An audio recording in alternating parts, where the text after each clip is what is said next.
La puissance du sommet, c'est de donner ce sentiment à la personne qui le suit d'être proche des gens. Et elle va être proche des invisibles, elle va être proche éventuellement des identifiés. Et le fait déjà d'être proche des invisibles et des identifiés, ça lui donnera encore plus le sentiment d'être proche des déités ou des experts qu'elle aussi, elle apprécie. Et puis, troisième erreur, c'est le fait de se dire: «Mais de toute façon, j'arriverai jamais à interviewer des gens, j'ai trop les pétoches et moi je suis pas journaliste, donc c'est pas possible».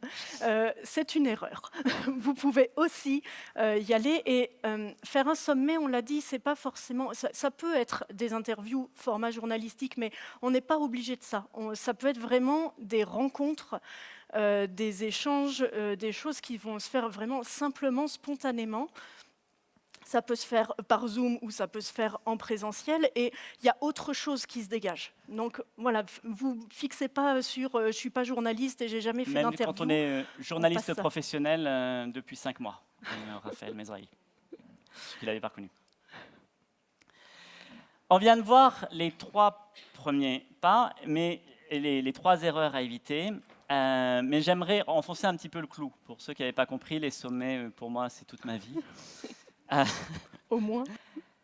Peut-être un regard un petit peu plus large, aller au-delà, parce que, j'entends dire quelquefois que les sommets, oui, mais c'était bien en 2019, c'était mieux avant, que c'est plus pour aujourd'hui. Que maintenant c'est des challenges, des Maintenant, c'est défis, challenge des et que autres ça choses, va mais plus, c'est non, pas ça pareil. disparaît. Mais mais non, non, non, les sommets, ça existe toujours.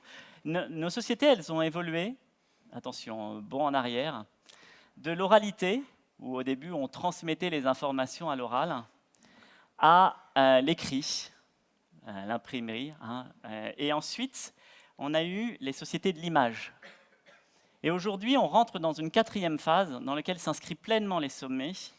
C'est une société du message, une société du contenu.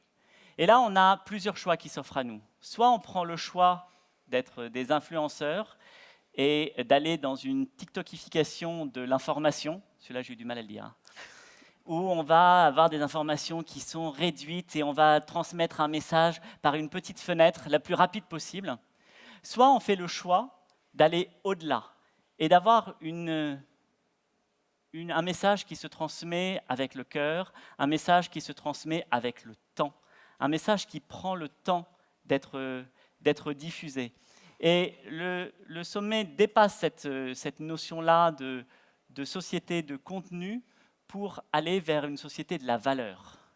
Apporter de la valeur aux personnes qui vous écoutent, apporter de la valeur aux personnes que vous interviewez et recevoir en échange, en fait, la présence de cette communauté qui vous suit et aussi l'intérêt des personnes que vous avez interviewées.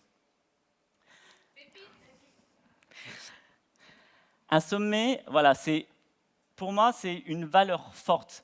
C'est la possibilité de donner un espace et un temps où on va pouvoir déployer sa pensée, où on va pouvoir déployer son contenu, mais même notre propre contenu. Vous pouvez intervenir dans votre premier sommet. Combien j'aurais aimé qu'on me donne ce conseil quand j'ai fait mon premier sommet.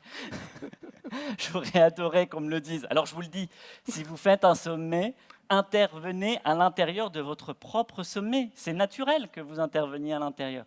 Et ça va vous donner cet espace-là où vous allez pouvoir présenter votre sujet dans un maelstrom bouillonnant d'échanges, de valeurs, de rassemblements. Et il y a un effet communautaire qui est complètement hallucinant. Quand j'ai fini le sommet, quand j'ai fait le premier sommet, moi j'avais l'impression d'avoir foiré, parce que j'avais foiré plein de trucs. Parce que le petit truc qui devait dire que les gens s'étaient inscrits, bah, il ne fonctionnait pas. Parce que parce que le logo n'était pas beau. Il y avait Euh, certaines fois où le son était pas très bon ouais, sur le les vidéos. son, c'était pas. Bref, il n'y avait rien qui allait, c'était pourri. Et puis, euh, moi je suis sorti de là en me disant, bon, plus jamais, quoi, plus jamais un sommet, c'était trop nul. Et je suis allé dans un événement, c'était pas celui d'Olivier, désolé, et dans un événement en présentiel, et quelqu'un est venu me parler du sommet. Oh, c'était génial. Je ne pensais pas du tout aller rencontrer quelqu'un qui est... Parce que 75 000, on ne se rend pas vraiment compte. Non, 27 Enfin, 000. 27 000, pardon, Ouais. 75 000, c'était pas ça. 27 000, on ne se rend pas vraiment compte de ce que ça fait. Hein. Je n'avais pas encore eu l'idée de le transformer en stade pour voir un petit peu ce que ça fait. Et j'ai des gens qui sont venus me voir en dire « Ah, mais je te connais depuis le sommet. J'ai découvert avec le sommet. » Et c'est ça qui m'a fait aimer ce que tu faisais. J'ai aujourd'hui des clients dans mes formations de permathérapie qui m'ont suivi à mon tout premier sommet et qui se sont inscrits 6 ans après. J'en ai un encore au mois de juin qui s'est inscrit 6 ans après. Parce que ça a créé un lien et que pendant 6 ans, il s'est dit « Ouais, je vais le suivre. Pour l'instant, ce n'est pas le bon moment, mais ce qu'il m'a montré pendant le sommet me parlait vraiment. » Et donc, j'aimerais terminer avec la seule question qui importe. Notez-la bien. La seule vraie question est celle qui va changer toute votre vie, ou du moins les 6 prochains mois. Quand organises-tu ton sommet? Merci.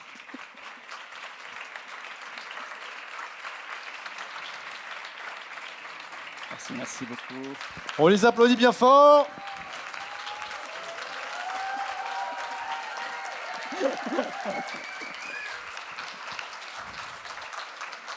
On a le temps pour 2 questions. Les 2 premiers qui arrivent ici gagnent. Oh là là, voilà, c'est la course. C'est magnifique.